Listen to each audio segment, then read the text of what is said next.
Right now I am at Kamalapur Railway Station, busiest place and iconic place also in Dhaka. You will get lot of sound here like trolley sound, whistles, peoples are chatting to their loved ones, and also some birds are here.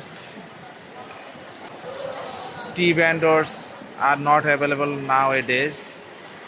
Longer chai lagbe, and I think it was very interesting. Sound has a story. I love this place because it has a lot of emotions. Some people are calm.